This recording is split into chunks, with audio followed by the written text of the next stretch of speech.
The last thing I remember before everything went dark was the smell of burnt sugar and the screech of tires. I had been working late at my confectionery, Rosier's Sweet Haven, perfecting a batch of lavender macarons for a wedding order. The street was empty when I locked up, or at least I thought it was. I stepped off the curb, my mind still calculating ratios of almond flour and egg whites, when the headlights came out of nowhere. They say I was thrown 15 feet. They say the car never stopped. They say I was lucky to be alive. But when I woke up in that hospital bed 3 days later, surrounded by machines that beeped in rhythm with my fractured thoughts, I wasn't thinking about luck. I was thinking about him, about Corbin. The name fell from my lips before I even opened my eyes fully. Corbin. Where's Corbin? I heard a nurse gasp, then whispers, then footsteps rushing away from my bedside. My head felt like it was splitting open, wrapped in bandages that smelled of antiseptic and something metallic I didn't want to identify. My ribs screamed with every breath. But louder than all of that pain was the desperate need to see him. "Miss Rosier, please try to stay calm," a different nurse said, her hand cool on my arm. She had kind eyes, the color of warm honey. "You've been in an accident. You're safe now." I need to see Corbin," I insisted, my voice cracking. "Please. He must be so worried. We were supposed to—" I stopped, my thoughts tangling. What were we supposed to do? The memory was there, just out of reach, like trying to catch smoke. We had plans. He's probably looking for me everywhere. The nurse exchanged a look with someone I couldn't see. "Miss Rosier, is Corbin a family member? We've only been able to contact your aunt in Portland." "No, he's—" I struggled to sit up, sending a lightning bolt of agony through my torso. "He's everything. He's Corbin Valerius. Please, you have to call him. He needs to know I'm okay." The name hung in the air like a detonation. I watched the nurse's face transform from concern to shocked. She knew who he was. Everyone in Las Vegas knew who Corbin Valerius was. I'll speak to the doctor," she stammered, backing away. I lay there, tears streaming down my face, trying to piece together the fragments in my mind. Corbin's face came to me in flashes. Sharp jawline, dark eyes that saw through every pretense. That smile he reserved only for me. I could feel the ghost of his touch, the way his fingers would trace patterns on my skin while we lay in bed on Sunday mornings, sunlight filtering through the curtains of his penthouse. We met 3 years ago. No, was it 3 years? The timeline felt slippery, but the emotions were solid as granite. He had walked into my confectionery on a Tuesday afternoon, looking completely out of place among the pastel decorations and the sweet scent of vanilla. He wore a suit that probably cost more than my entire month's rent, and he had bodyguards waiting outside, trying to look casual and failing miserably. "I need a cake," he had said, his voice low and rough, like aged whiskey. "Something that doesn't taste like lies." I had laughed at that, surprising both of us. "That's an interesting request. Most people just ask for chocolate or vanilla." "I'm not most people," he'd replied, and when our eyes met, I felt the world tilt on its axis. From that day on, he came back, week after week. At first, he pretended it was about the desserts. He'd order elaborate cakes for business meetings, claim he needed custom pastries for events. But I knew. We both knew. It was about the stolen moments, the conversations that stretched longer than they should, the way he looked at me like I was the only real thing in his carefully constructed world. Our first kiss happened in the kitchen of my confectionery, flour dusting my apron, his hands tangling in my hair. "You're the sweetest thing I've ever tasted," he had whispered against my lips, and I had melted like sugar over flame. The memories flooded back now, sharp and vivid.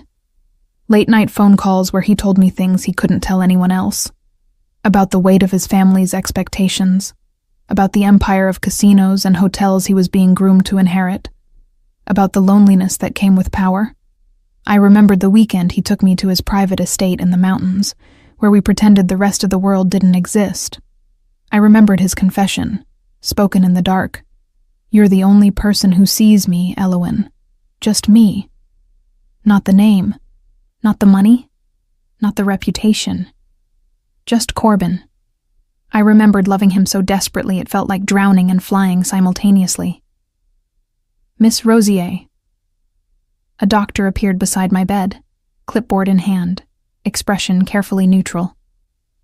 "I'm Dr. Reeves. How are you feeling?" "I need to see Corbin," I said immediately.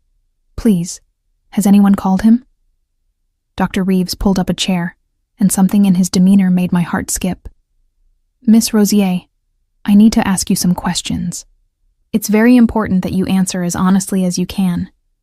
You've suffered a severe head injury, and sometimes trauma can affect our memory and perception." "My memory is fine," I insisted. "I remember everything. The accident, I was leaving work late, crossing the street. But I remember everything else too. I remember Corbin. I remember us." "And how do you know Mr. Valerius?" We're together. We've been together for 3 years. He comes to my confectionery. I paused, heat rising to my cheeks despite the pain. "We're in love. Why are you asking me this like you don't believe me?" Dr. Reeves made a note on his clipboard. "Miss Rosier, have you ever met Corbin Valerius in person?" The question was absurd. I almost laughed, but it came out as a sob instead. "Of course I have. We're everything to each other. He knows things about me no one else knows. I know things about him. I know he has a scar on his left shoulder from a childhood accident. I know he drinks his coffee black with exactly 1 sugar cube. I know he has nightmares about losing control, about becoming the monster people expect him to be. I know..." I stopped, because Dr. Reeves was looking at me with something that resembled pity, and it made me want to scream. "I know he loves me," I finished, my voice breaking. "And he needs to know I'm okay. Please." There was a long silence. Then Dr. Reeves stood. "I'm going to consult with my colleagues. In the meantime, please rest. We're monitoring your condition closely." After he left, I lay there staring at the ceiling tiles, counting them to keep from falling apart. 48 tiles. 48 pieces of evidence that this was real, that I was here, that something was wrong with how everyone was treating me. The door opened again, and the honey-eyed nurse returned. "Miss Rosier," she said softly, "there's been a development. Mr. Valerius has been contacted." My heart soared. "He's coming? He's here," she said, and her expression was unreadable. "He arrived 20 minutes ago.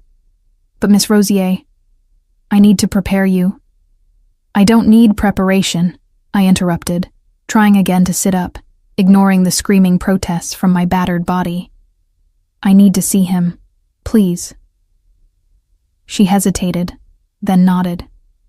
"I'll send him in." The seconds that followed felt like hours. I tried to smooth my hospital gown, winced at the tangles I could feel in my hair, wished desperately that I didn't look like I'd been hit by a car. Because I had been, and the absurdity of worrying about my appearance in this moment almost made me laugh. Then the door opened, and Corbin Valerius walked in. He was exactly as I remembered, and somehow even more devastating in person. Tall, broad-shouldered, moving with the kind of controlled power that made people step aside without realizing why. His dark hair was slightly disheveled, like he'd been running his hands through it, a gesture I knew meant he was stressed. He wore a black shirt with the top buttons undone, revealing the hollow of his throat that I had kissed 1,000 times in my memories. but it was his eyes that held me captive. Dark and intense, they swept over me with an expression I couldn't quite read. Concern? Confusion? Something else? "Corbin," I breathed, and tears spilled over again. "You came. I knew you would come." He stood frozen near the door, and for a moment, I thought I saw something flicker across his face. Surprise? Recognition? But then his expression shuddered, became unreadable. "Elawan Rosier?" His voice was exactly as I remembered it. Low, rough, commanding. The sound of it sent warmth cascading through my chest despite everything. "Yes," I whispered. "Yes, it's me. I'm sorry I worried you. I'm sorry I—" My voice broke. "I thought I'd never see you again." He took a step closer, his movements careful, deliberate. "The hospital called me. They said you were asking for me, repeatedly." "Of course I was asking for you," I said, confusion creeping in through the relief. Why was he talking to me like this? So formal, so distant. "Corbin, what's wrong? Are you angry with me? I know I shouldn't have been walking alone that late, but the order was important, and Miss Rosier." He moved closer to the bed, and I could see the tension in his shoulders, the tight set of his jaw. "I need you to tell me something, and I need you to think very carefully before you answer. Have we met before?" The world tilted again, but this time in the wrong direction. "What? Have we?" He repeated slowly, his eyes never leaving mine. "Ever met before this moment?" I stared at him, waiting for the punchline, for the smile that would tell me this was some kind of joke. A terrible, poorly timed joke, but a joke nonetheless. But his expression remained serious, almost clinical in its intensity. "Corbin, this isn't funny," I said, my voice small. "Why are you—" "Please answer the question." "Yes!" The word came out as a shout, pain lancing through my ribs at the force of it. "Yes, we've met. We've more than met. We're together. We've been together for 3 years. You know me. I know you. You're the one who—" I stopped, panic starting to claw up my throat. "Corbin, why are you doing this? What's happening?" He pulled up the chair Dr. Reeves had used, sitting down slowly, his eyes never leaving my face. When he spoke again, his voice was softer but no less intense. "Elawan, I need you to listen to me very carefully. I have never seen you before in my life." The words hit me like a second impact, worse than the car. The room spun. The machines around me started beeping faster, matching my racing heart. "No," I whispered. "No, that's not. That can't be true. You're confused. Maybe you hit your head too? Maybe—" "I didn't hit my head," he said, and there was something almost gentle in his tone now. "I received a call from the hospital because my family donated to the neurological wing. They thought I might be able to help since you were asking for me so desperately. But Elawan, I swear to you, I have no memory of ever meeting you." "But that's impossible," I said, tears streaming freely now. "That's impossible because I remember everything. I remember the first time you came to my confectionery. You ordered a cake that didn't taste like lies. You came back every week after that. You told me about your nightmares. You showed me the scar on your shoulder from falling out of a tree when you were 7. We went to your mountain estate. You said I was the only person who saw the real you. You said—" My voice broke completely. "You said you loved me."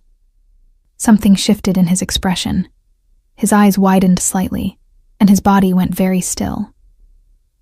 "What did you say about a scar?"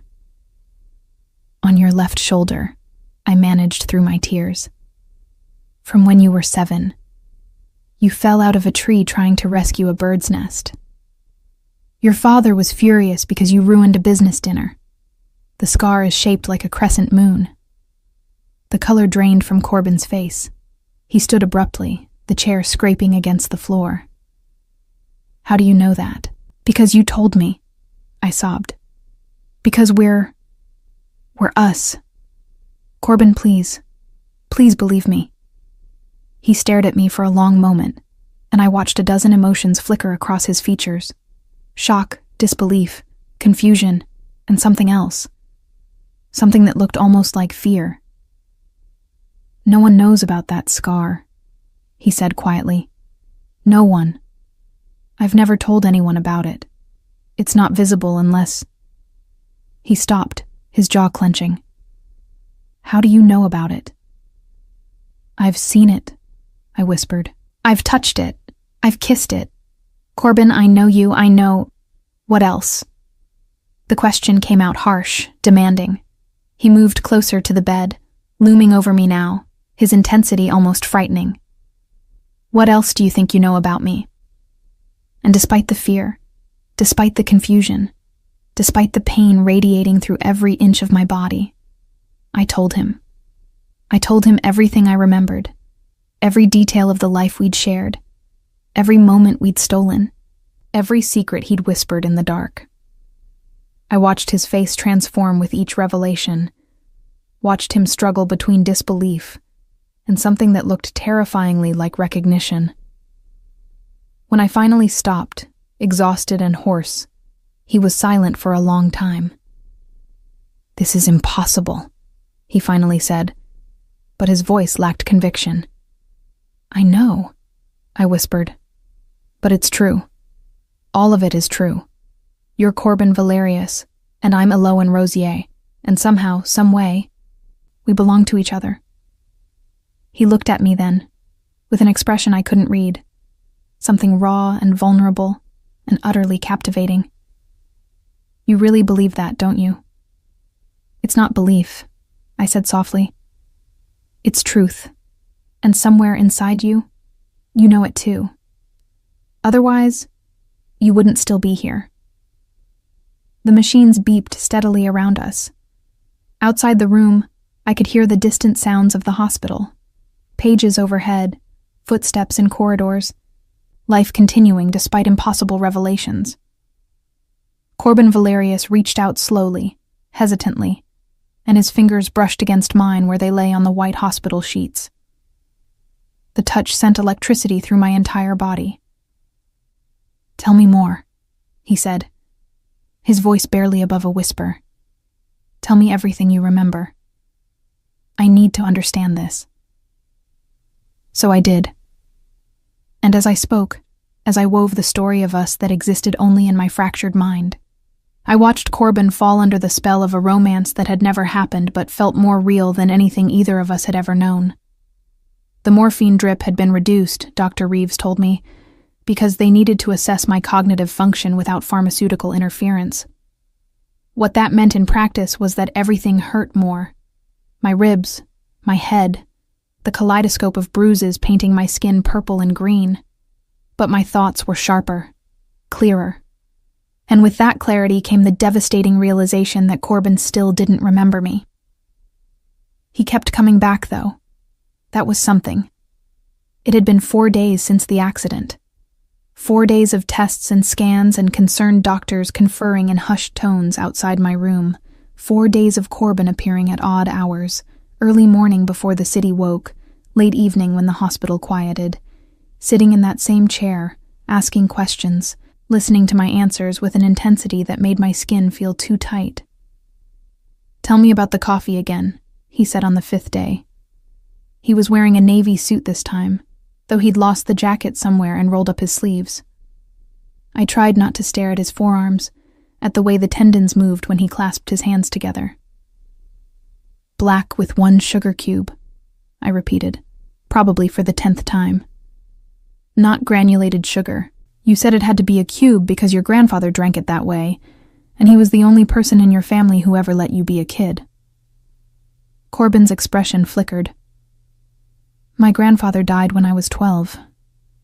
I know, I said softly. You told me you still think about him every time you drink coffee, that it's like a morning ritual of remembering. He stood abruptly, pacing to the window. From my bed, I could see the Las Vegas skyline in the distance, glass towers catching the afternoon sun like broken mirrors. Somewhere out there was his empire, the Valerius Grand, the Obsidian Crown Casino, a dozen other properties that bore his family's name and reputation. My security team ran a complete background check on you, he said, not looking at me. Eloane Rosier, 26 years old, owner of Rosier's Sweet Haven on 5th Street. You've been there for 4 years, clean record, no connections to organized crime, no gambling debts, no reason to know anything about me beyond what's in the newspapers. I don't care about your money, I said, and heard how defensive it sounded. I never did. According to the investigation, you've never even been to one of my casinos. You know I don't gamble, I countered. I told you that. You thought it was funny, remember? You said I was the only person in Vegas who didn't want to take a chance. He turned from the window, his dark eyes finding mine. And what did you say to that? The memory rose, clear as glass. I said I'd already taken the biggest gamble of my life by falling in love with you. Something cracked in his expression. He moved back to the chair, sat down heavily. How do you do that? Do what? Make it sound so real. Make me want to believe you. Because it is real, I insisted, frustration bleeding into my voice. Corbin, I can't explain how or why, but I know you. I know the man behind the reputation. I know you're afraid of becoming like your father. I know you donate anonymously to children's hospitals because you think doing it publicly would just be another power play. I know you have a scar on your shoulder, and you drink your coffee a specific way, and you... Stop.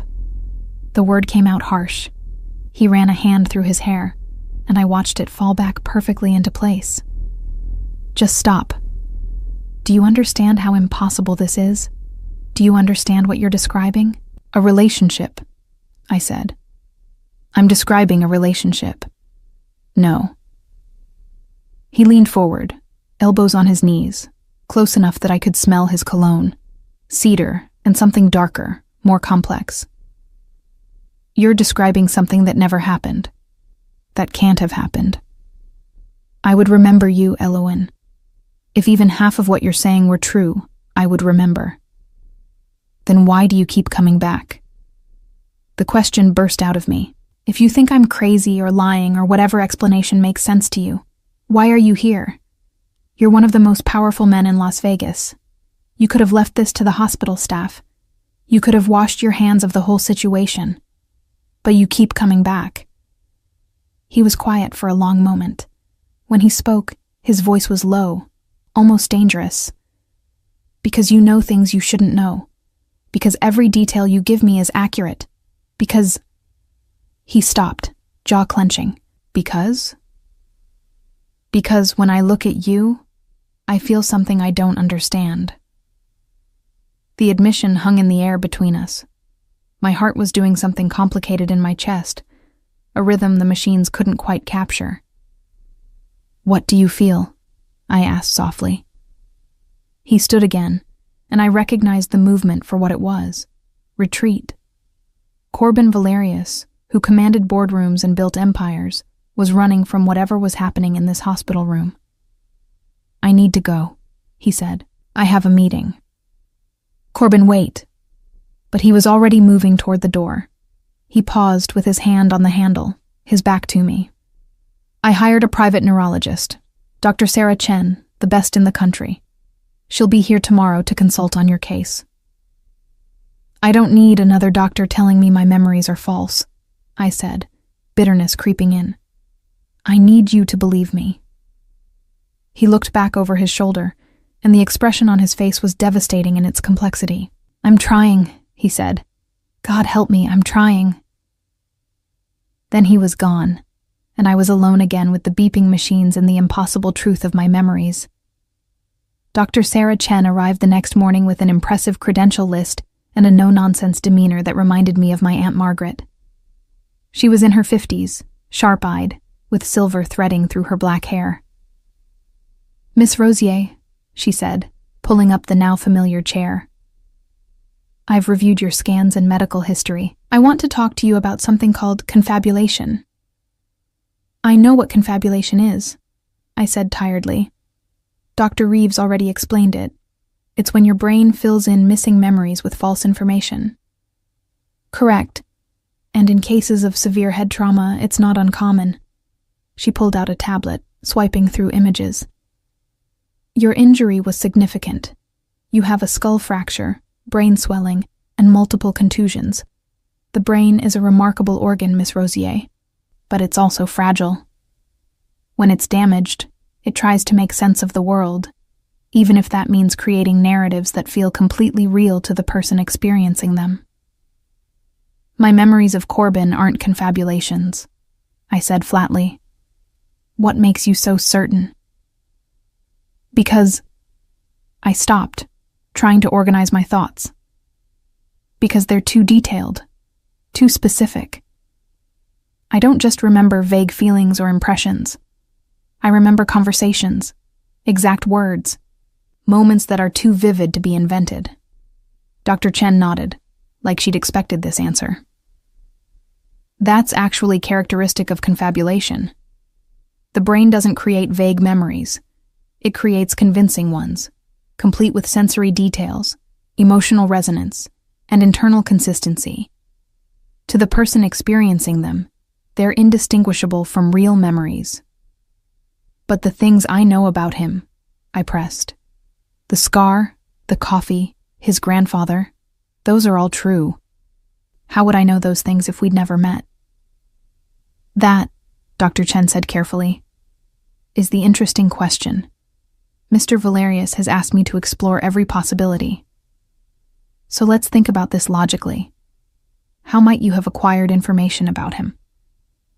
I wanted to argue, but there was something in her tone that made me pause. She wasn't dismissive. She was genuinely curious. "I don't know," I admitted. "I've been thinking about it constantly. My confectionery is on 5th Street. His office building is across the street. Maybe I saw him coming and going. But that doesn't explain the personal details. Those aren't things you'd know from observation." "Tell me about your confectionery," Dr. Chen said. "How long have you been there?" 4 years. I opened it right after culinary school." "And it's across from the Valerius Tower?" "Yes, I have a good view of the plaza from my kitchen window." Something shifted in Dr. Chen's expression. "So you would have seen him regularly. Not met him, necessarily, but seen him." "I guess," I said slowly. "But I don't remember." I stopped, because that was the problem, wasn't it?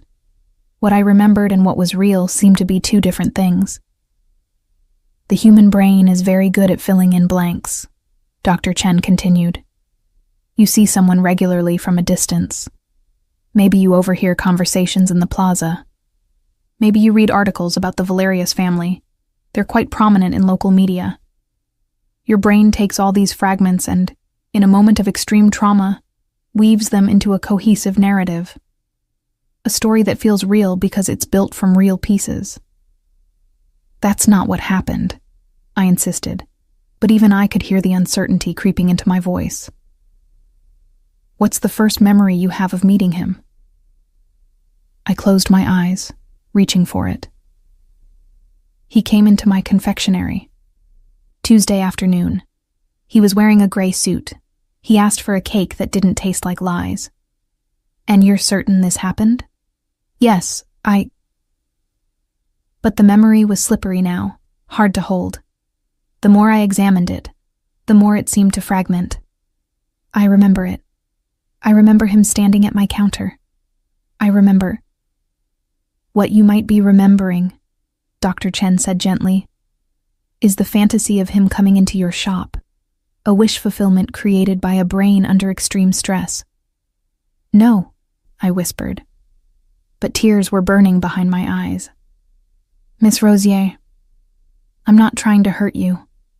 I'm trying to help you understand what's happening. Your brain is trying to cope with trauma, and it's created a beautiful story. A romance with a powerful man who sees you for who you really are. It's compelling because it's what you want, not because it's what happened. You're wrong, I said, but the conviction was fading. You don't understand. When he looks at me, I can see... What can you see? I can see that he feels it too. This connection, this recognition. Even if he doesn't remember, some part of him knows me. Dr. Chen was quiet for a moment. That's a powerful belief. It's not belief, it's truth. Then let me ask you something. If your memories are real, why doesn't he remember? Head trauma can cause amnesia, yes, but he hasn't suffered any injury. If you truly had a 3-year relationship, why would there be no trace of it? No text messages, no photographs, no witnesses? How do you explain that? I couldn't. That was the horrible truth. I had no explanation for why the love story in my head existed nowhere else in the world. I don't know, I whispered. But I know what I feel. I know what I remember. I believe you do, Dr. Chen said, and her voice was kind. I believe your memories feel completely real. But feeling real and being real aren't always the same thing. And until we can sort out what's happening in your brain, I need you to consider the possibility that your mind is playing tricks on you. After she left, I lay in the darkness of my room, staring at the ceiling tiles. 48 of them. 48 pieces of evidence that I was here, that this was happening, that something had gone terribly wrong. The door opened, and I expected a nurse. Instead, it was Corbin. You're here late, I said, my voice rough. I wanted to know what Dr. Chen said. She thinks I'm crazy. Confabulation, created memories, trauma-induced fantasy. Take your pick. He moved to the window instead of the chair, silhouetted against the city lights. What do you think? I stopped because I didn't know anymore. I think I'm terrified. What if she's right? What if everything I remember is just a story my broken brain invented? What if I don't actually know you at all? You know about the scar, he said quietly. Maybe I saw it somehow. Maybe I overheard someone talking about it. Maybe... No one knows about the scar, Elowen. He turned to face me, and even in the dim light, I could see the intensity in his expression. I don't talk about my childhood. I don't tell people stories about my grandfather. I sure as hell don't share details about nightmares or fears or any of the things you seem to know. So either you're the best detective in Nevada or what? Or something impossible is happening. I pushed myself up in bed, ignoring the protest from my ribs. You believe me? I don't know what I believe, he admitted. But I do know that I can't stop thinking about you. That I've rearranged my entire schedule for the past week to come here. That when you look at me with those eyes and tell me we belong to each other, some part of me wants to believe it so badly it physically hurts. The confession hung between us, raw and honest. Corbin! Don't, he said, holding up a hand. Don't say anything. Not yet. Because if I'm going crazy along with you, I need to at least try to be rational about it. Since when is love rational? He laughed, but it sounded broken. Since never, which is exactly the problem. He moved closer to the bed, and I could see the exhaustion in the lines around his eyes. Tell me something. In your memories, in this relationship we supposedly had, was it good? Were we happy? Yes, I said without hesitation. We were perfect. No relationship is perfect. Ours was, I insisted. You made me feel seen, cherished, like I was the center of your universe despite everything else you had going on. And I like to think I did the same for you. I gave you a place where you could just be Corbin, not the valerius heir or the casino magnate or any of the roles you have to play. Just you. He sat down on the edge of my bed, closer than he'd ever been, and I could feel the heat of him through the thin hospital blanket. "I want that," he said quietly. "I've wanted that my entire life. Someone who sees past all the bullshit. Someone real." "Then maybe that's why," I suggested. "Maybe my brain didn't invent this from nothing. Maybe it tapped into what we both wanted and created the story we wished was true." "That's a hell of a theory." "You have a better one?" He reached out, his fingers hovering over my hand but not quite touching. "What happens now?" "I don't know," I admitted. "I don't know if I'll ever recover these memories properly, or if they'll fade, or if I'll wake up one day and realize none of it was real. But Corbin, right now, in this moment, I remember loving you. And that has to mean something." His fingers finally made contact with mine, and the touch sent electricity through every nerve ending I possessed. "It means you're the most dangerous thing that's ever happened to me," he said, "because I'm starting to believe in something that might not exist." "Or," I countered, threading my fingers through his, "you're starting to believe in something that exists in a way we don't understand yet." He looked at our joined hands, then back at my face. "You're really not afraid of me, are you?" "Everyone's afraid of me." "Should I be?" "Most people think so." "Well, in my memories, you're gentle with me. Protective. You said I brought out the best parts of you. The parts your family tried to bury." "Christ," he muttered. "You really do know how to make it hurt." "I'm sorry. Don't apologize. Just..."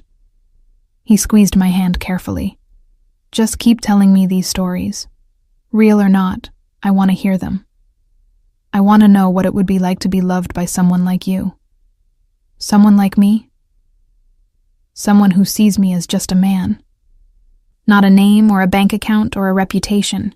Just Corbin. That's all you've ever been to me," I said softly. "In my memories, you're just the man I love." He stayed there for a long time, sitting on the edge of my bed, holding my hand. And I told him more stories. I told him about the time he showed up at my confectionery in the middle of the night, because he couldn't sleep and needed to be near me. I told him about the weekend at the mountain estate, how we'd cooked together and danced in the kitchen and pretended we were just two ordinary people falling in love. I told him about the way he'd trace patterns on my skin, how he'd whisper secrets in the dark, how he'd look at me like I was something precious. And I watched Corbin Valerius fall in love with the fiction of us, one impossible memory at a time. They moved me out of ICU on day 7, a private room on the top floor, courtesy of the Valerius family's generous donation to the hospital, though everyone was carefully avoiding saying that Corbin himself had arranged it. The view was better here, floor-to-ceiling windows overlooking the strip, and there was a small couch where Corbin had taken to spending his evenings after visiting hours officially ended. No one stopped him. No one would dare. "You don't have to stay every night," I told him on the 10th day, watching him settle into his usual position. Jacket discarded, sleeves rolled up, reading glasses perched on his nose as he worked through documents on his tablet. The glasses were new, or at least new to me. They made him look professorial, softer somehow. "I have work to do anyway," he said without looking up. "Might as well do it here." "Corbin, Elawan, why are you really here?" He set down the tablet, removed the glasses, pinched the bridge of his nose. "Because if I'm at home, I'm thinking about you. If I'm at the office, I'm thinking about you. At least here, I can see that you're okay while I'm thinking about you." My breath caught. "That's the most honest thing you've said to me." "I'm trying to be less of a liar," he said with a wry smile. "Apparently, you prefer men who don't taste like lies." Despite everything, I laughed. The sound surprised both of us. "I can't believe you remember that line. I remember everything you've told me. I have an excellent memory. It's infuriating that I don't remember the actual events you're describing. Dr. Chen says I should be getting better. My scans are improving. They're talking about releasing me in a few days. Something flickered across his face. And then what? Then I go back to my apartment. Back to my confectionery. Back to my life. I hesitated. Without you. That's not necessarily true. Isn't it? What exactly are we doing here, Corbin? You don't believe my memories are real. I'm starting to question them myself. When I'm released, you'll go back to your empire, and I'll go back to making cupcakes. And this will become a strange story we tell ourselves about a week we spent in a hospital room. Is that what you think will happen? I don't know what to think anymore. He stood, moving to the window. The city sprawled below us, all neon and promise and barely concealed desperation. I had my security team pull surveillance footage. I sat up straighter. What? From my office building. From the plaza across from your confectionery. I wanted to see if there was any evidence of us meeting. Any interaction we might have had that could explain your memories. My heart was hammering. And? Nothing. There's footage of me coming and going, obviously. There's footage of you in your shop window sometimes, when the angle's right. But we never interact. We never even seem to notice each other. He turned to face me. Except what? Except you're lying. The accusation hit me like cold water. What are you talking about? He crossed the room in 3 strides, his intensity suddenly filling all the space between us. You told me you didn't remember seeing me before the accident, that the first memory you have is me walking into your shop. But that's not true, is it, Elowen?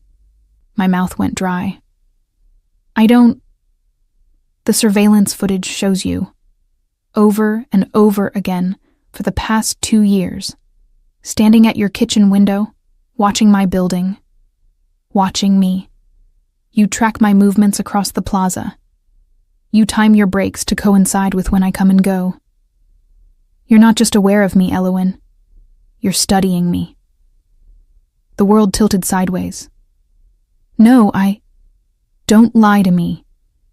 His voice was hard now, demanding. I've had enough of lies. Tell me the truth. Have you been watching me? The tears came before I could stop them, hot and shameful. Yes. How long? Since I opened the shop, I whispered.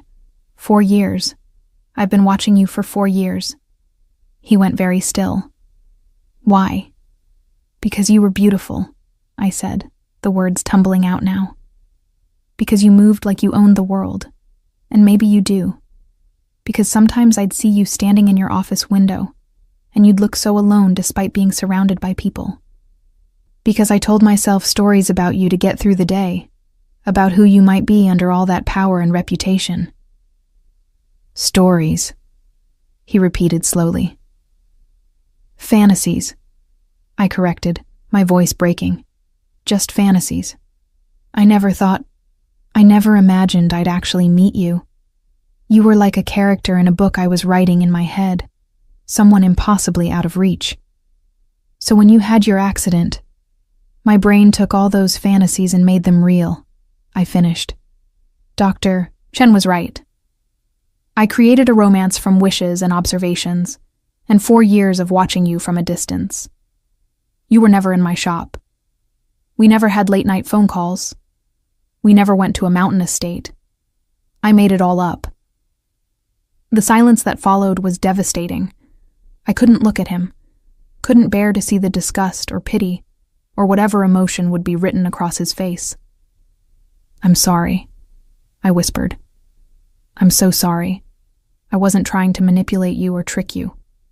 I really believed it was real. But you deserve to know the truth. I've been lying to you, even if I didn't realize it. I'm just some pathetic woman who spent years creating a fantasy relationship with a man who never knew she existed. I heard him move, heard the door open, and my heart shattered. He was leaving. Of course he was leaving. Why would he stay after learning that everything was based on... The door closed. I looked up to find him still in the room, his back against the door, his expression unreadable. "You're not leaving?" I managed. "No." He crossed back to me, and there was something different in the way he moved now. Something decided. "I'm not leaving." "Why not?" "I just told you I've been essentially stalking you for 4 years. I created an entire relationship in my head. That's insane." "Is it?" He sat down on the edge of my bed again, closer than before. "Or is it just human?"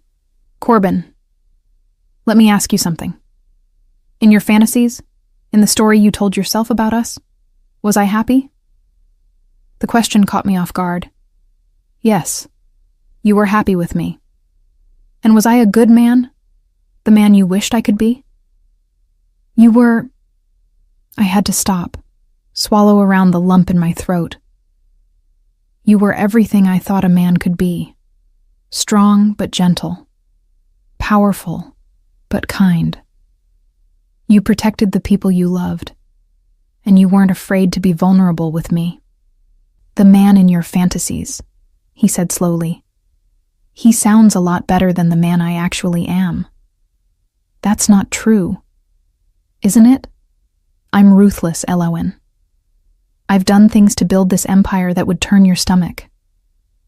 I've made people disappear, legally mostly, but not always kindly. I've crushed competitors and intimidated rivals. I'm my father's son, no matter how much I wish I wasn't." "I know all that," I said quietly. "I've read the articles. I've heard the rumors. But that's not all you are. I've also seen you stop to help an elderly woman pick up her dropped groceries in the plaza. I've seen you slip money to homeless people when you think no one's watching. I've seen you stand in your office window at 3 a.m, and I recognize that loneliness because I feel it too." His jaw clenched. "You can't know those things from watching." "Can't I? I've had 4 years to observe you, Corbin. 4 years of seeing the moments when you think no one's paying attention. The real you, not the reputation." "And you fell in love with that," he said, and it wasn't a question. "Yes." There was no point in denying it anymore. "I fell in love with glimpses and moments, and the man I thought you might be underneath everything else. And when my brain was broken and trying to make sense of the world, it gave me what I wanted most. A reality where you loved me back. That's a hell of a confession. I'm sorry if it makes you uncomfortable. You can leave. You should leave, probably. Forget this ever happened. I'll recover, get back to my life, and I promise I'll stop watching you from my window. What if I don't want you to stop?" I stared at him. "What if," he continued, his voice low and intense. "I don't want you to stop. What if knowing that someone has been seeing me, really seeing me, for 4 years is the most real thing that's happened to me in longer than I can remember? You can't be serious. Do I look like I'm joking?" He reached out, his hand cupping my face with surprising gentleness. "Elowen, for the past 10 days, I've been trying to make sense of this, trying to find a rational explanation. But here's what I've learned. I don't care if your memories are real or not. What I care about is that you know things about me no one else knows. That you've been watching me with enough attention to see past the reputation. That when you describe the man you fell in love with, I want to be that man." "Corbin, that's crazy? Impossible?" "Probably. But I told you I'm done with lies. So here's the truth. I think about you constantly. I've rearranged my entire life around visiting you. When you tell me stories about us, I want them to be real so badly it feels like I'm losing my mind. And now that I know you've been watching me, that you've been creating this story around me for years, it should feel invasive, creepy. But it doesn't. It feels like finally, someone sees me. Tears were streaming down my face. This is insane. Probably, he agreed. But I've spent my entire life being sane and controlled and playing by rules set by other people. And where has that gotten me? Alone in a tower, surrounded by people who want something from me. Never sure who actually gives a damn about Corbin versus the Valerius name. I care about Corbin, I whispered. I know you do. That's the terrifying part. You created an entire fantasy life around the man you thought I could be, and now I want to become that man. I want to make your fantasies real. That's not how it works. You can't just... Can't I? Watch me. He stood, began pacing the room with barely contained energy. Here's what I think happened. I think you watched me for 4 years. I think your brain took all those observations and created a story. But I also think that story is more true than you realize. Because the man you described, the one who drinks coffee a specific way and has nightmares and wants someone to see past his reputation, that man is real, Elewen. That man is me. You just knew it before we ever spoke. So what are you saying? He stopped pacing, turned to face me. I'm saying I want to take your fantasy and make it reality. I'm saying that for the first time in my life, I've met someone who isn't afraid of me, who sees the man I actually am instead of the reputation, who makes me want to be better. And I don't care if it started with you watching me from a window, or creating stories in your head, or having a brain injury that scrambled your memories. All I care about is that you're real, and I'm real, and this thing between us feels more genuine than anything else in my life. You barely know me, I protested weakly. Don't I? I've spent 10 days learning everything about you. Your favorite color is sage green because it reminds you of spring. You sing off-key when you bake. You're terrified of disappointing people, so you work yourself to exhaustion. You have a scar on your left hand from a knife accident in culinary school. You're allergic to shellfish, but you miss eating shrimp. You talk to your Aunt Margaret every Sunday. You read romance novels and cry at happy endings. You believe in second chances and true love, and that people are fundamentally good even when evidence suggests otherwise. I was openly crying now. How do you know all that? Because I asked. Because I listened. Because I wanted to know you, Elewen. Not just the fantasy version, but the real you. And guess what? The real you is even better. This is crazy, I said again, but there was no conviction left in my voice. Maybe, but I'm done with sanity if this is the alternative. He moved back to the bed, took both my hands in his. So here's what I'm proposing. You get out of here in a few days. When you do, I want to take you to dinner. A real date, no hospital rooms or medical equipment. I want to learn everything about you that I don't already know. And I want to see if we can build something real together, starting from this impossible foundation. What if it doesn't work? What if the reality doesn't live up to the fantasy? Then at least we'll know, he said simply. But Elewen, I have a feeling that the reality is going to be so much better than any fantasy either of us could create. Because this time, we're both choosing it, both building it together. I don't know what to say. Say yes. Say you'll give us a chance. Say you'll stop watching me from windows and start actually being with me. I looked at him, really looked at him. This man who could have anyone, who could have dismissed me as a crazy woman with a head injury, who instead had stayed, who had listened, who wanted to take the broken pieces of my fantasy and build something real from them. Yes, I whispered. Yes to all of it. He smiled then, and it transformed his entire face. Good. Because I've already made reservations for Friday night. Presumptuous. Determined, he corrected. There's a difference.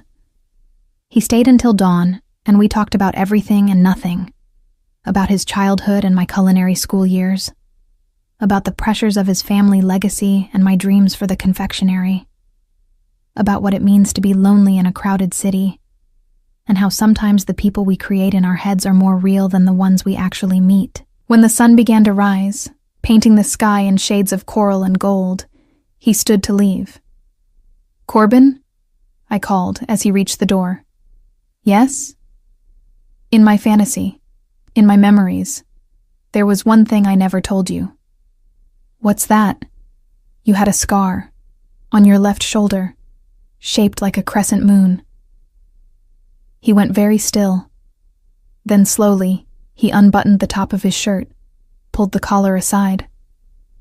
There, on his left shoulder, was a crescent-shaped scar.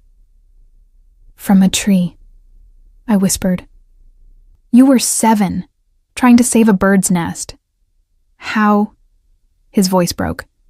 "How did you know that?" "I don't know," I said honestly. "I don't know how I knew, but I did. I do." He stared at me for a long moment, something profound and impossible passing between us. Then he crossed the room in quick strides, leaned down, and kissed my forehead gently. "Friday night," he said. "Be ready." "For what?" "For everything." Then he was gone, leaving me alone with the sunrise and the certainty that somehow, impossibly, my fantasy was becoming real. I was released from the hospital on Thursday afternoon, exactly 13 days after the accident that had cracked open my skull and rebuilt my reality. Corbin sent a car, a black sedan with tinted windows and a driver who called me Miss Rosier, with the kind of respect usually reserved for actual important people. My apartment had been cleaned, my refrigerator stocked, and there was a bouquet of sage green hydrangeas on the kitchen counter with a card that read simply, "Tomorrow, 7 p.m., wear something that makes you feel beautiful. See." My hand shook as I held the card. This was happening. This was actually happening. I spent Friday morning at Rosier's Sweet Haven, which had been closed during my hospital stay. My assistant manager, Caroline, had kept things running remotely, fulfilling existing orders and rescheduling new ones. But the shop felt cold and empty, without the usual warmth of ovens and the scent of vanilla. "You sure you should be back already?" Caroline asked, eyeing the fading bruises on my face with concern. "The doctor said you need rest." "I need to bake," I corrected, tying on my apron. "I need to remember who I am when I'm not in a hospital bed." Who I am. That was the question, wasn't it? Was I Eloane Rosier, the confectionery owner who spent 4 years watching a man from her window and building fantasies around him? Or was I something else, something stranger? A woman whose broken brain had somehow known things it shouldn't. I started with lavender macarons, the same ones I'd been perfecting the night of the accident. The familiar motions soothed me, sifting almond flour, whipping egg whites to stiff peaks, the precise fold of the macaronage. This I knew. This I understood. "So," Caroline said carefully, working on cake decorations beside me, "I heard Corbin Valerius visited you, multiple times." I nearly dropped the piping bag. "How did you—" "Eloane, this is Vegas.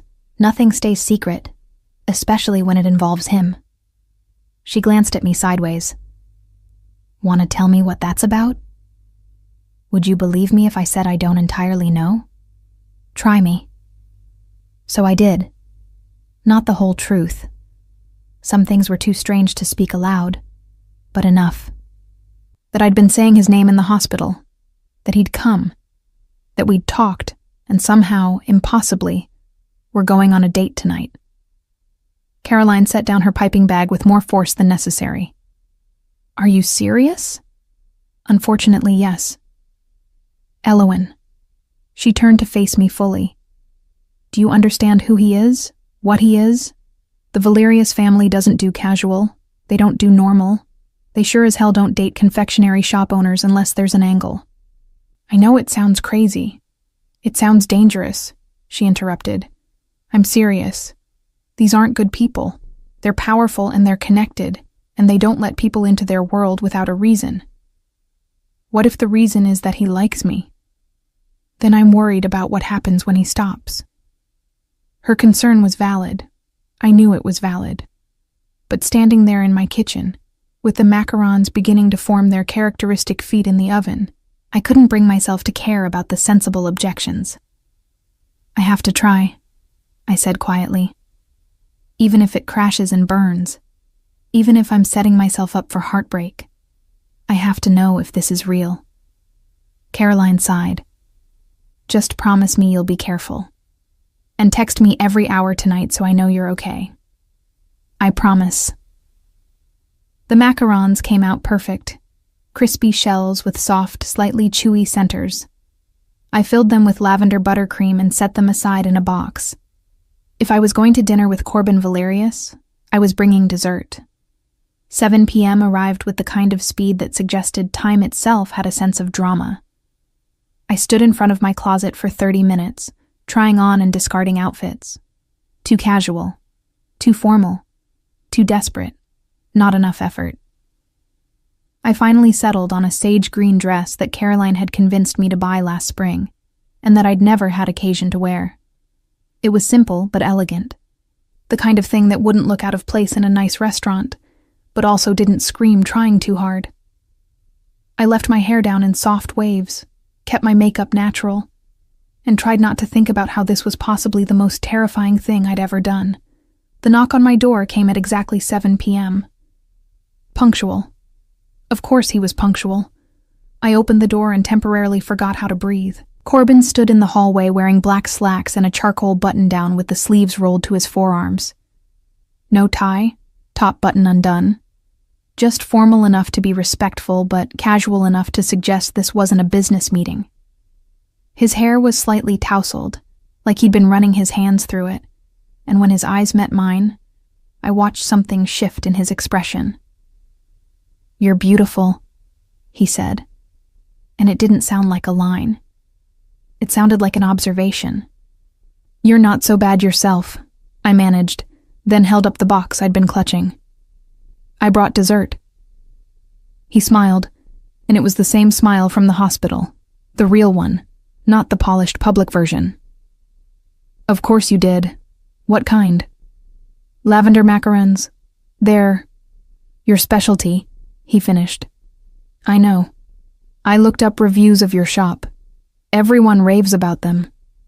"You researched my confectionery?" "I researched everything about you. Seemed only fair since you've been researching me for 4 years." There was amusement in his voice, not accusation. "That's never going to stop being embarrassing, is it?" "Probably not, but I find it charming." He offered his arm, and I took it, trying to ignore how right it felt to have my hand in the crook of his elbow. We took the elevator down in silence, a comfortable quiet that suggested we'd moved past the need to fill every moment with words. The car was waiting outside, the same black sedan from yesterday. The driver opened the door, and Corbin guided me inside with a hand at the small of my back. The touch sent electricity up my spine. "Where are we going?" I asked as we pulled into traffic. "Somewhere we can actually talk without being interrupted or photographed. I promised you dinner, not a media spectacle." We drove past the Strip, past the glittering excess of the tourist zones, into the residential areas that most visitors never saw. The landscape shifted from neon to subtle elegance, houses giving way to estates, estates giving way to desert and darkness. "Corbin, where? Trust me?" It was a loaded question. Did I trust him? This man I'd watched for 4 years but never met. This man whose reputation was built on ruthlessness and power. This man who had somehow made me feel seen in ways I'd never experienced? "Yes," I said, and meant it. We pulled up to a gate that opened automatically, revealing a long driveway that wound through manicured desert landscaping. At the end sat a house, no, an estate, all glass and steel and clean lines, lit from within like a beacon against the darkness. "This is your mountain estate," I said, the words tumbling out before I could stop them. Corbin went very still. "What?" "In my memories, my fantasy, you had a mountain estate where we spent weekends. This looks just like how I imagined it, He turned to look at me, his expression unreadable. "Alawan, this is my private residence. I've never brought anyone here before. Not business associates, not family, and definitely not dates. This is the one place that's entirely mine." Oh. I didn't know what to do with that information. "And it's not in the mountains, but I do have a place there." He paused. "That I've also never shown anyone." "Why are you telling me this?" "Because you deserve to know what this means. Me bringing you here. It means I'm choosing to trust you with something real, not just the public version everyone else sees." The car stopped, and Corbin helped me out. The night air was cool, carrying the scent of sage and something sweet I couldn't identify. The house loomed before us, beautiful and slightly intimidating. "Ready?" he asked. "No, but let's do it anyway." He laughed, took my hand, and led me inside. The interior was stunning. High ceilings, an open floor plan, floor-to-ceiling windows that showcased the city lights in the distance and the stars above. But what caught my attention was the kitchen. It was massive, professional-grade equipment gleaming under pendant lights, an island that could have served as a workspace for an entire culinary team. "You like to cook," I said, another piece of the puzzle clicking into place. "How did you—" "Yes, I do. It's one of the few things I do just for myself, not for business or image.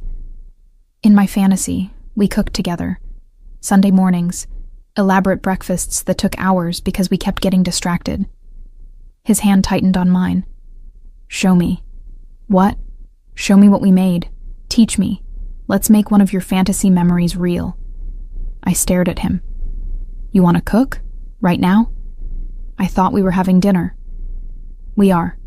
We're making it. Together." He pulled me toward the kitchen. "Unless you're not feeling up to it? I can order something if—" "No," I interrupted. "No, I want to. This is not how I expected tonight to go." "Good. I don't want expected. I want real." So we cooked. I taught him how to make my grandmother's risotto, the one I'd supposedly made for him dozens of times in my fantasy memories. He was surprisingly competent in the kitchen, his hands confident as he stirred and tasted and adjusted seasonings. "You've done this before," I observed. "My grandfather taught me. He said cooking was an act of creation, and creation was the closest we get to divinity." Corbin glanced at me. "I've never told anyone that before." "Why not?" "Because in my family, creation is weakness. We're supposed to conquer, control, dominate, not stand in kitchens making risotto." "Your grandfather sounds like he was a good man." "He was the only good man in my family." Corbin's jaw clenched. "My father hated that I spent time with him. Said he was filling my head with soft ideas. When he died, my father told me I needed to stop being sentimental and focus on the business." "That's awful." "That's the Valerius way." He stirred the risotto with more force than necessary. "Be hard. Be ruthless. Show no weakness. Certainly don't stand in your kitchen making dinner for a woman you barely know, because she has the audacity to make you feel something real." I moved closer, put my hand over his on the spoon, stilling the aggressive stirring. "Hey, look at me." He did, and I could see the conflict in his eyes, the battle between what he'd been raised to be and who he actually wanted to be. "You're not your father," I said firmly. "You're not your family's reputation. You're Corbin, the man who visits patients in hospitals and researches confectionery shops and brings women to his private estate to cook risotto. That man is good. That man is worth knowing. That man exists because of you," he said quietly. "Because you saw him first. You imagined him into being." "No. I saw what was already there. I just paid attention when everyone else was distracted by the reputation." We finished cooking in companionable silence, moving around each other with an ease that felt practiced even though it was our first time. When the risotto was perfect, creamy and rich, with just the right amount of bite, we plated it and moved to the dining room. The table was set simply, just two places facing each other, candles providing soft light. Corbin opened a bottle of wine, poured 2 glasses, and sat down across from me. "To impossible beginnings," he said, raising his glass. "To making fantasies real," I countered. We clinked glasses and drank, and the wine was rich and complex, warming me from the inside. "This is good," I said, gesturing to the risotto. "We make a good team." "We do." He took a bite, closed his eyes in appreciation. "Your grandmother was a genius. She'd like you. She always said the measure of a man was how he treated people who couldn't do anything for him. Then I hope I'd measure up." We ate in comfortable silence for a while, the kind of quiet that suggested we didn't need to fill every moment with conversation. But there was a question burning in the back of my mind, and finally, I couldn't contain it anymore. "Corbin, why did you really bring me here? To your private space, where you've never brought anyone.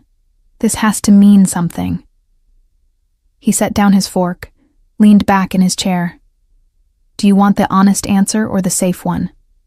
"Always honest." "Then here it is. I brought you here because for the first time in my life, I want to be known. Not the public version, not the business persona, not the Valerius heir. Just Corbin. And somehow, despite everything being backwards and impossible, you already know that version of me. Or you think you do. And I want to show you that you're right." That's a lot of pressure to put on a first date. "This isn't a first date, though, is it?" "Not really. In your memories, we've been together for 3 years. In my reality, I've been thinking about you nonstop for 2 weeks. This is something else entirely, something I don't have a word for." "Continuation," I suggested. "We're continuing something that technically never started, but feels like it's been going on forever." "That's insane. I know. I like it." After dinner, we took our wine to the living room, settling on a couch that faced the floor-to-ceiling windows. The city sprawled below us, all light and shadow and promise. "Tell me a memory," Corbin said. "One of your favorites. Something that felt real." I thought about it, reaching into the tangle of memories and fantasies and confabulations that lived in my head. There was a night, in my fantasy, where you showed up at my apartment at 3 a.m. You'd had a nightmare, couldn't sleep, needed to be near me. We didn't talk about what the nightmare was. We just sat on my couch, your head in my lap, and I ran my fingers through your hair until you fell asleep. You told me later it was the best sleep you'd had in years. His expression softened. "What was I wearing?" The question surprised me. "What?" "In the memory, what was I wearing?" I closed my eyes, reaching for the detail. "A black t-shirt and gray sweatpants. You looked..." I stopped, heat rising to my cheeks. "I looked what?" "Less intimidating, more human, like someone I could hold while they were vulnerable." When I opened my eyes, he was staring at me with an intensity that made my breath catch. "I have nightmares," he said quietly. "Frequently, about losing control, about becoming my father, about being alone in this empire I'm building. I've never told anyone. I've never let anyone see me like that. But you want to. With you? Yes. God help me. Yes." He reached out, took my hand, threaded our fingers together. The touch was becoming familiar now, expected. "Right. Elowen, I need to tell you something. About why I really believe you. Why I'm willing to make this insane leap." "Okay. You knew about the scar. The exact details of how I got it, what happened afterward. That information exists nowhere. Not in medical records, not in family stories, nowhere. The only person who knew was my grandfather, and he's been dead for 22 years. There's no rational explanation for how you could know that. So you think, what? That my fantasy somehow tapped into something real? I think, he said slowly, that maybe you've been seeing me more clearly than I've been seeing myself. That maybe your brain didn't invent these details. It observed them. Not the scar itself, but the trauma that created it. The man who carries that kind of history. That's not possible. Neither is any of this. But here we are. We sat in silence for a while, hands linked, watching the city below. Finally, I worked up the courage to ask the question that had been haunting me. What happens when my memories fully return?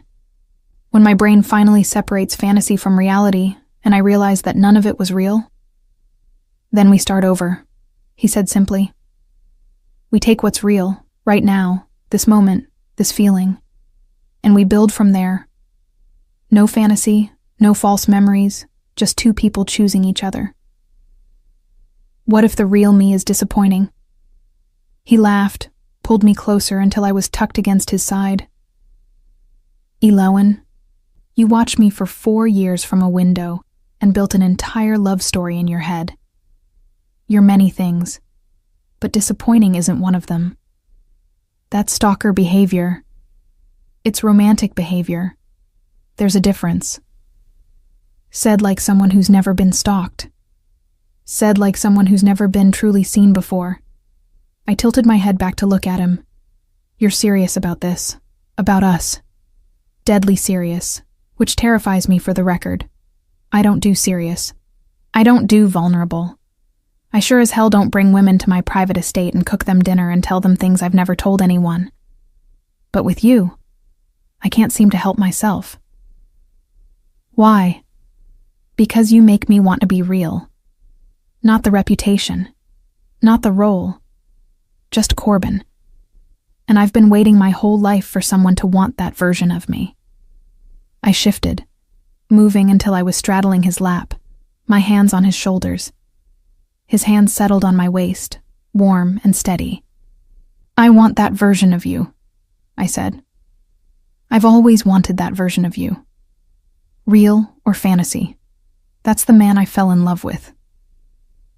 Elowen. I kissed him before he could finish the thought. It was soft at first, tentative, but then his hands tightened on my waist and the kiss deepened, became something hungry and desperate and real. When we finally broke apart, both breathing hard, he rested his forehead against mine. Stay, he whispered. Tonight. Not like that. Just stay. Let me fall asleep with you here. Let me see if it's as good as your fantasy memory. Corbin, please. So I stayed. We moved to his bedroom, all clean lines and muted colors, and I borrowed one of his t-shirts while he changed into sweatpants. We lay down together, my head on his chest, his fingers running through my hair in soothing patterns. This is nice, he murmured, already half asleep. You were right. This is perfect. I smiled against his chest, listening to his heartbeat slow as he drifted off. And as I lay there, in the arms of a man I'd loved from a distance for 4 years and up close for 2 weeks, I realized something. It didn't matter if my memories were real or fantasy. This moment was real, and that was enough. I woke to sunlight streaming through floor-to-ceiling windows and the smell of coffee. For a moment, I was disoriented. This wasn't my apartment, wasn't the hospital. And then memory flooded back. Corbin's estate, the dinner we'd cooked together, falling asleep in his arms. I sat up, running my hands through my tangled hair, and noticed he wasn't in bed. Following the coffee scent, I found him in the kitchen, wearing those same gray sweatpants from my fantasy memory and no shirt, his back to me as he worked at the espresso machine. You're awake, he said without turning around. How do you take your coffee? How did you know I was awake? Your breathing changed. He turned, holding 2 cups, and smiled. I'm a light sleeper. Comes with the territory. The territory of organized crime. the territory of being a Valerius. Same thing, different PR. He handed me a cup, black with one sugar cube already dissolving. Like this, right? Or am I assuming based on fantasy memories? I took a sip. Perfect. You're assuming correctly. Good, because I ordered these sugar cubes specifically. Apparently, I'm particular about my coffee. You are in my memories. Then let's make it real. He gestured to the kitchen island where ingredients were laid out. Sunday morning elaborate breakfast that takes hours because we keep getting distracted. That was in one of your memories, right? You can't be serious. Why not? I don't have anywhere to be. Do you? I thought about the confectionery, about Caroline probably worrying about me, about the dozen sensible reasons I should go home. Then I looked at Corbin, standing in his kitchen in sweatpants with coffee in hand, offering to make a fantasy memory real. And I couldn't think of a single good reason to leave. I should text my assistant manager so she doesn't file a missing person report. Already done.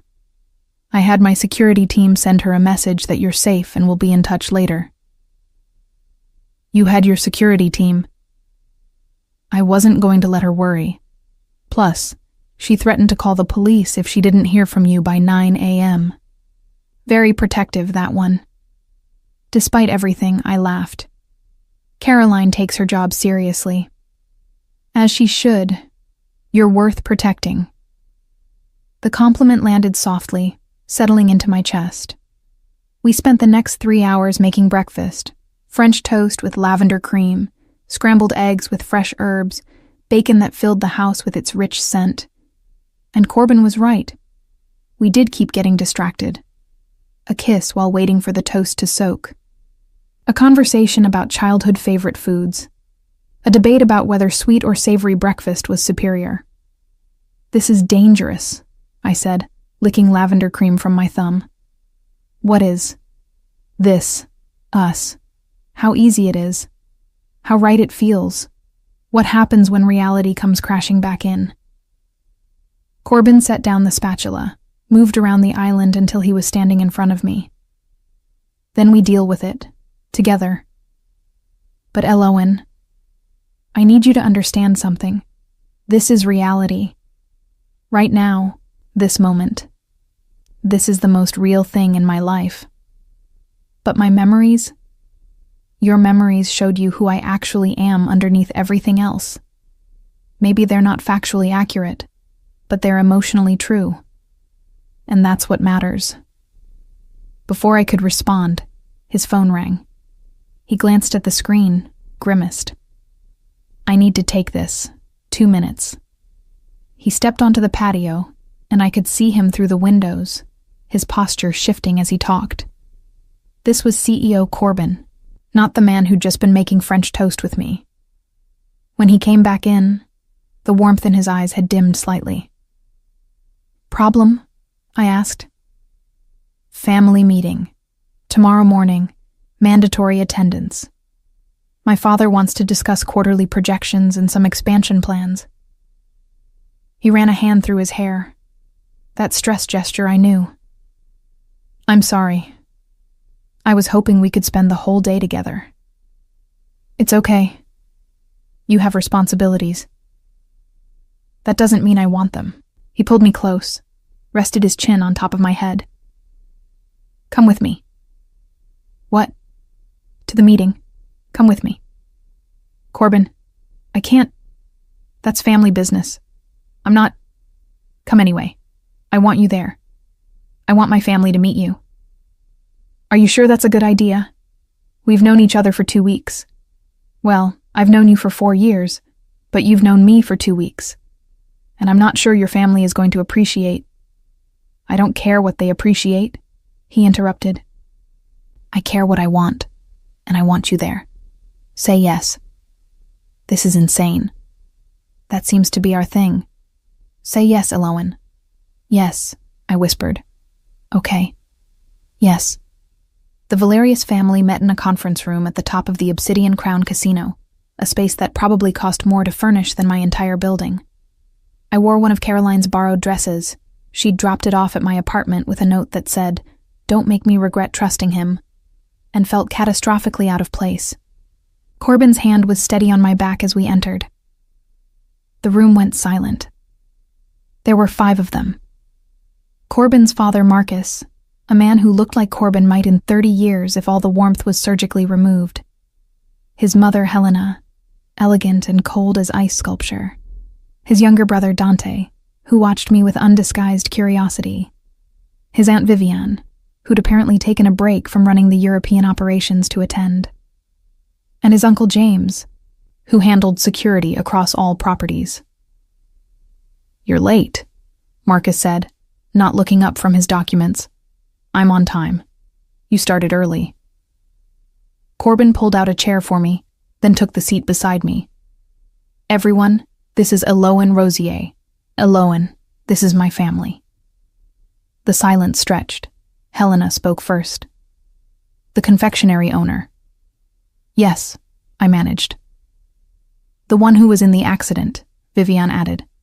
"I heard you developed quite the fixation on my nephew." Heat flooded my cheeks. "That's not—" "She's here as my guest," Corbin interrupted, his voice hard. "And she'll be treated with respect. Is that clear?" Marcus finally looked up. "Is this wise? Bringing an outsider to a family meeting?" "She's not an outsider. Not to me." "Corbin," his father said slowly, "I know you've been spending time at the hospital. Charitable work is commendable, but bringing her here suggests a level of involvement that's— I'm in love with her." The words dropped into the room like a bomb. I stopped breathing. Corbin's hand found mine under the table, squeezed.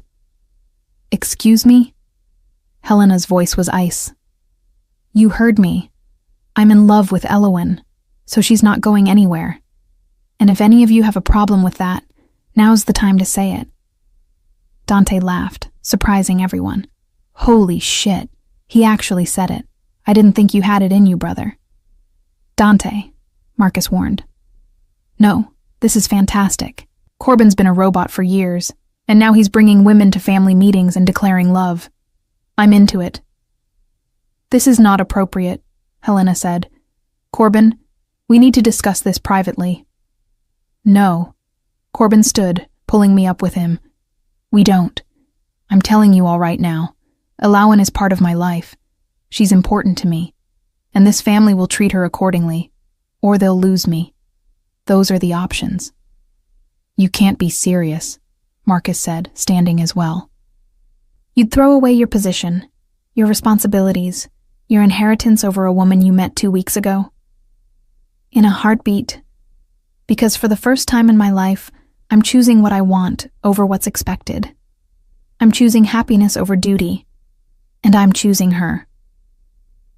I was crying. I couldn't help it. Tears streaming down my face as Corbin defended me to his family, as he chose me over everything he'd been raised to prioritize. "Corbin," I whispered. "You don't have to." "Yes, I do." He turned to face me fully, ignoring his family. "I do have to, because you're worth it. Because what we have is worth it. Because I'd rather have one real thing in my life than 100 powerful illusions." "Well," Viviane said from her seat, surprising everyone. "This is unexpected, but not entirely unwelcome. God knows this family could use some genuine emotion instead of calculated strategy." "Viviane," Marcus warned. "Oh, shut up, Marcus. Your son's in love. Let him be in love. It's not going to destroy the empire." The meeting dissolved into chaos. Marcus arguing, Helena strategizing, Dante laughing, Viviane defending us. Through it all, Corbin stood steady beside me, my hand in his, choosing me over and over again. We left after 20 minutes, ignoring Marcus's demands that we stay. In the elevator down, I turned to Corbin. "You just declared war on your family for me." "Not war, just boundaries. There's a difference. They're going to make your life hell. Let them try." He pulled me close, kissed my forehead. "I meant what I said up there. I love you, Elowen. I don't care if it's too soon or if it sounds crazy. I love you. You love the fantasy, I whispered. No, I love you. The real you. The woman who watches the world from her kitchen window and creates stories and makes lavender macarons and isn't afraid to tell me when I'm being an ass. I love your courage and your kindness and the way you see the best in people even when they don't deserve it. I love... Stop, I interrupted. Stop before I completely fall apart. Too late for that, I think. We went back to his estate, ordered takeout because neither of us had the energy to cook, and spent the evening on the couch talking about everything except his family. As night fell, Corbin disappeared for a few minutes, then returned with a small box. I need to show you something, he said, sitting beside me. It's probably going to sound crazy. Everything about us sounds crazy. Go ahead. He opened the box. Inside was a ring, white gold with a vintage setting, a single oval sapphire surrounded by tiny diamonds. My heart stopped. Corbin, what? Before you panic, this isn't a proposal. Not yet. But I need you to look at this ring and tell me if you recognize it. I stared at the ring, and something in my brain shifted. Clicked. In my memories, I whispered. In my fantasy, you proposed with a ring exactly like this. Sapphire because it reminded you of the twilight sky. Vintage setting because I love old things. How do you have this? Because, he said quietly, it's my grandmother's engagement ring. The only piece of jewelry my grandfather ever bought her. He gave it to me before he died. Told me to save it for when I found someone who made me want to be better. But I described this ring to the doctors before I ever saw you. They have it in their notes. I know. I read the report. And there's no rational explanation for how you could know what my grandmother's ring looks like. It's been in a safe deposit box for 20 years. No photos, no descriptions, nothing public. So what does this mean?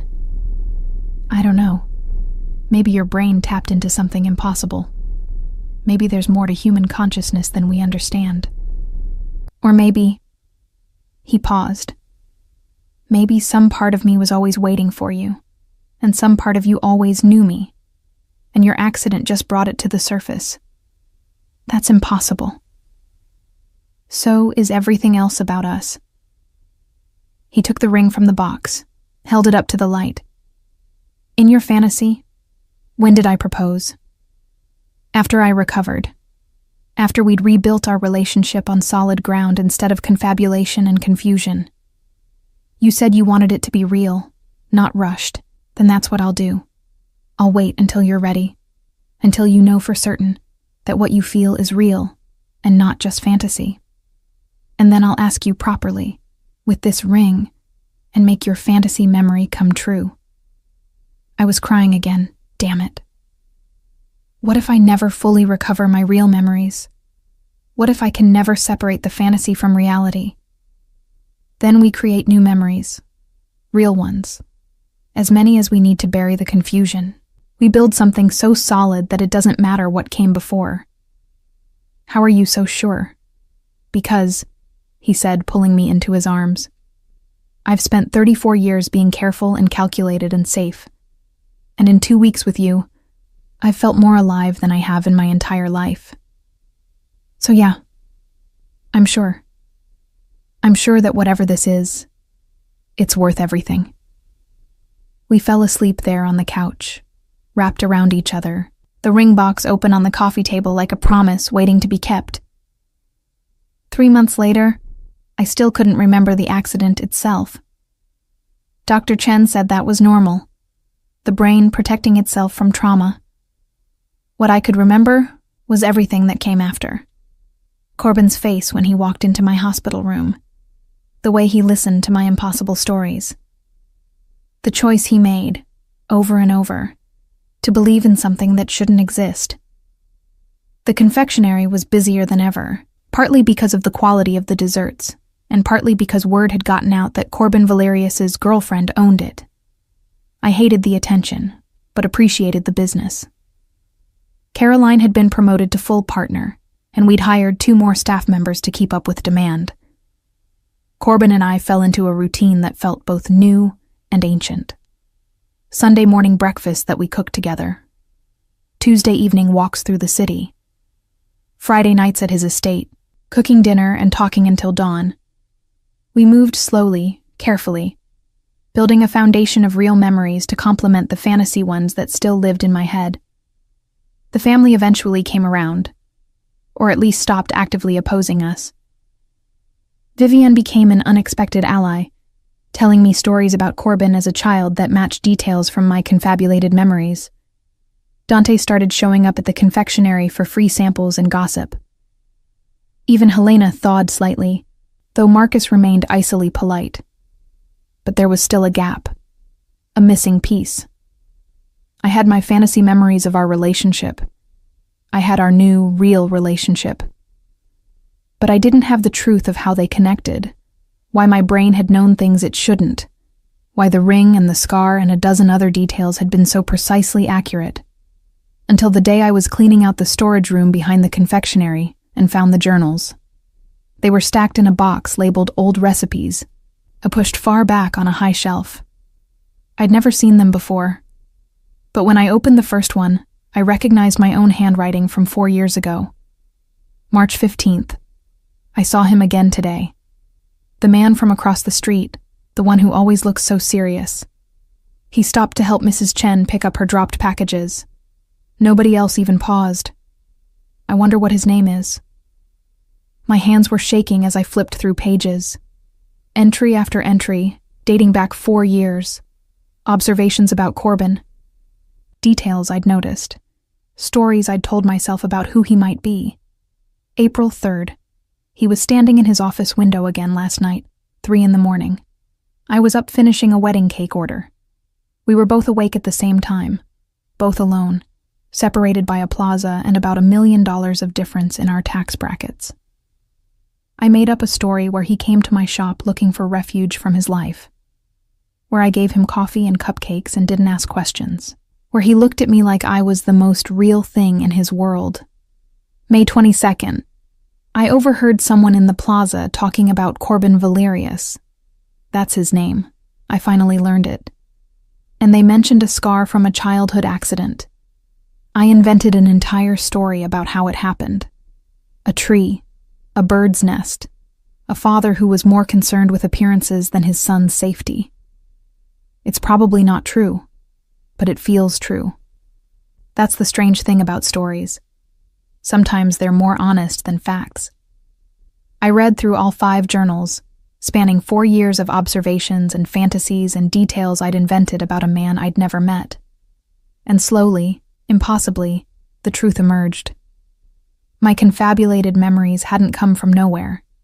They'd come from these journals, from 4 years of watching and wondering and creating stories.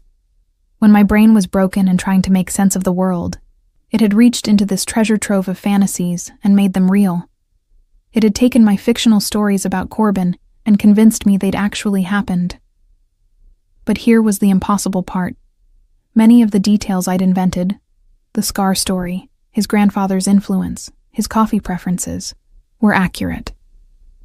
Not because I'd somehow magically known them, but because I'd been paying such close attention, reading between lines, observing patterns, that my subconscious had pieced together the truth. I'd been profiling him for 4 years, and my profile had been remarkably accurate. I sat in that storage room for an hour, crying and laughing and trying to process what this meant. My memories weren't real in the literal sense. Corbin had never come to my shop. We'd never had a romance. None of the events I remembered had actually happened. But they were real in every other way that mattered. Because I'd loved him for 4 years, even if only in my imagination. I'd seen him clearly enough to understand who he actually was. And when we finally met, when my broken brain gave me the excuse to speak those fantasies aloud, it had created the space for something real to grow. I called him immediately. "Elawan? What's wrong? You sound..." I need you to come to the confectionery. Now. I found something. He arrived in 15 minutes, concern written across his features. I led him to the storage room, showed him the journals, watched his face as he read entry after entry. You were writing about me, he said finally. For 4 years, you were writing stories about me. Yes. And when I had the accident, my brain took all these stories and made them real. It wasn't magic or impossible consciousness or anything supernatural. It was just 4 years of observation compressed into what felt like memories. But the details you got right. I got right because I was paying attention. Really paying attention. I was studying you, Corbin, trying to understand who you were underneath everything else. And apparently I'm a pretty good judge of character. He set down the journal, looked at me with an expression I couldn't quite read. So it was all fantasy. Yes. None of it ever happened. No. We never had a relationship before the accident. No, we didn't. I waited for disappointment, for the magic to shatter, for him to realize that everything had been based on fiction. Instead, he smiled. Thank God. What? Thank God it was fantasy. He crossed the room, pulled me into his arms. Because that means everything that's happened since has been real. Not confabulation, not false memory, not trauma-induced fiction. Real. You chose me, and I chose you, and we built something genuine. You're not disappointed? Disappointed? Elowen, I'm relieved, don't you see? This is better than having a real past I couldn't remember. This means our entire relationship has happened with both of us fully present, fully choosing it. No gaps, no missing pieces. Just us. I buried my face in his chest, breathing him in. I spent 4 years creating you in my imagination, and then you turned out to be even better in real life. How is that possible? Because imagination is powerful, but reality is better. And because you saw me clearly even when you were just watching from a window. You knew who I was before we ever spoke. We stood there for a long time, holding each other in the storage room of a confectionery, surrounded by journals full of fantasies that had somehow come true. Can I take these? He asked finally, gesturing to the journals. Why? Because they're our origin story. Weird and complicated and absolutely perfect. I want to keep them. They're evidence of my somewhat creepy obsession with you. They're evidence that you loved me before I deserved it. That's not creepy. That's grace. 2 weeks later, Corbin took me to his mountain estate. The real one, not the one from my fantasy memories. It was smaller than I'd imagined, cozier, a cabin nestled in pine trees with a view of snow-capped peaks. I've been coming here since my grandfather died, he told me as we sat on the porch, wrapped in blankets against the autumn chill. It's the only place that feels entirely mine. No family history, no business connections, just a place to breathe. It's beautiful. It's ours now, if you want it to be. I turned to look at him. Corbin, I'm not asking yet, not the big question. But I'm asking this. Do you want to share this space with me? Make real memories here to replace the fantasy ones? Yes, I said without hesitation. Always yes. We spent the weekend there, cooking and hiking and talking about everything and nothing. On Sunday morning, we made elaborate breakfast just like in my fantasy memories. French toast and bacon and scrambled eggs with fresh herbs. We got distracted, kissing between tasks, laughing at our failures, succeeding just often enough to call it a victory. After breakfast, Corbin took my hand. Walk with me? We hiked to a clearing overlooking the valley, pine needles crunching under our feet, the air sharp and clean. At the center of the clearing was a bench I'd never seen before. I had this installed last week, Corbin said. Because in one of your journal entries, you wrote about us sitting together in the mountains, watching the sun set, feeling at peace for the first time in our lives. I wanted to make that memory real. I was crying before he even got down on one knee. "Elawan Rosier," he said, pulling out the sapphire ring. His grandmother's ring, the one from my confabulated memory. I spent 34 years being who I was supposed to be instead of who I wanted to be. And then you looked at me from a window and saw the truth I'd been hiding from everyone, including myself.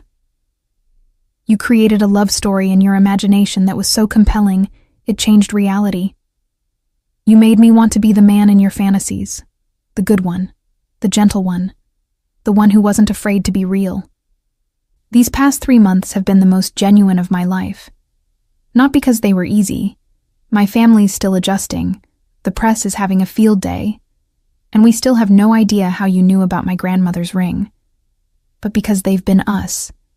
Real and messy, and absolutely perfect. I love you. I love your courage and your creativity, and the way you make lavender macarons at 2 a.m. I love that you spent 4 years writing stories about me and then had the audacity to make them come true.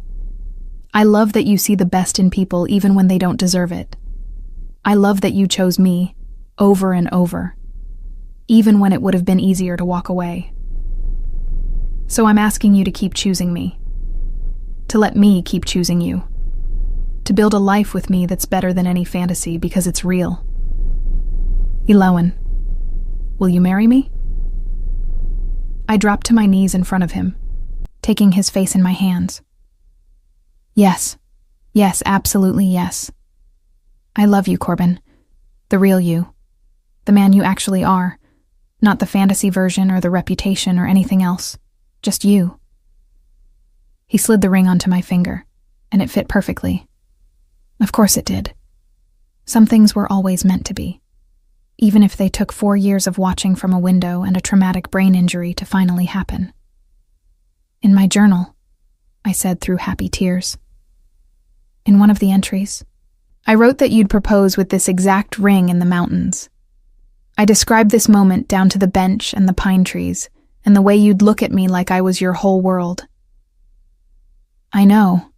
I read all the journals. He kissed me softly. I'm just making your fantasies come true. No, I corrected. You're making something better than fantasy. You're making something real.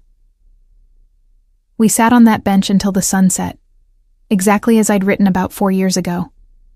And as the sky turned sapphire blue, the same color as my engagement ring, I realized that sometimes the greatest love stories start with impossible beginnings. Sometimes you fall in love with someone from a distance, create entire worlds in your imagination. And then a car accident and a broken brain give you the courage to speak your fantasy aloud. Sometimes a man who could have dismissed you as crazy instead listens, believes, and chooses to make fiction into reality. Sometimes confabulation and truth and love get so tangled together that it doesn't matter what's real and what's imagined. Because the life you build afterward is genuine enough to eclipse everything that came before. I'd spent 4 years watching Corbin Valerius from my kitchen window, telling myself stories about who he might be. And it turned out I'd been right about him all along. Not because I was magic or psychic or special, but because I'd been paying attention. Really paying attention. And he'd been worth every second of those 4 years of watching. Every journal entry, every fantasy memory, every impossible moment that led us here. What are you thinking? Corbin asked, pulling me closer. I'm thinking that I told myself stories about us for 4 years, and now we get to write the real story together. And I'm thinking that the real story is going to be even better.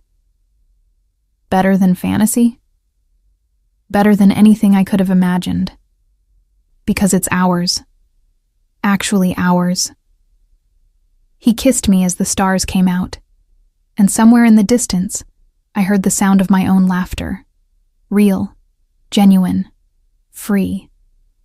The laugh of a woman who'd loved a man from a window for 4 years, and then had the courage to tell him impossible stories when her brain was broken. The laugh of a woman whose fantasy became reality, became something even better than either one. The laugh of a woman who was, finally, exactly where she was meant to be. We got married 6 months later in the clearing where he proposed.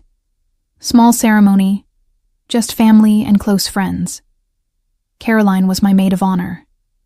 Dante was Corbin's best man, and made a speech about how his brother had finally learned to be human. The confectionery expanded to 3 locations. Corbin insisted on being a silent partner, contributing capital, but letting me maintain creative control. "Your vision," he said. "I'm just here to make it bigger." His family eventually accepted that I wasn't going anywhere. Marcus even admitted years later that I'd made Corbin less insufferable. Helena started ordering all her event cakes from Rosier's Sweet Haven. Viviane became one of my closest friends. The journals live in a safe in our bedroom, our origin story, preserved. Sometimes I read them and marvel at how accurate my fantasy Corbin was. Other times I read them and see all the ways real Corbin is better. We never did figure out how I knew about the ring, or the scar, or a dozen other details that should have been impossible. Dr. Chen has theories involving collective unconscious and pattern recognition and the power of sustained observation.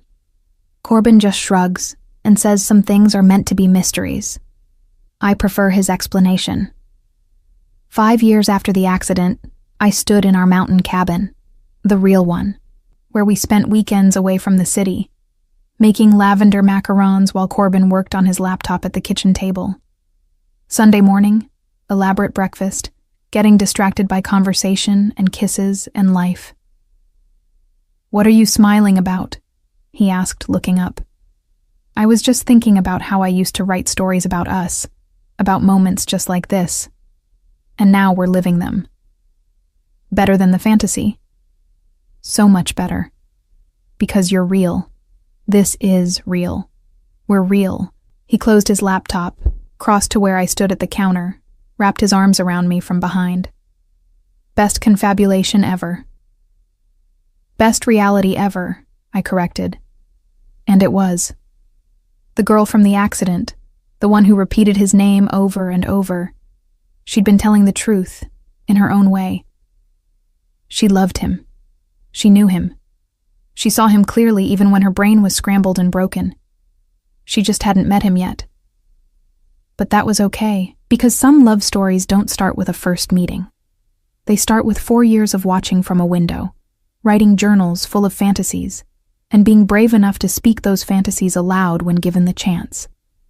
And sometimes, if you're very lucky, the man you imagine turns out to be real. Not exactly like the fantasy, better. Because he chooses to be. Every single day he chooses to be. That's not confabulation. That's love.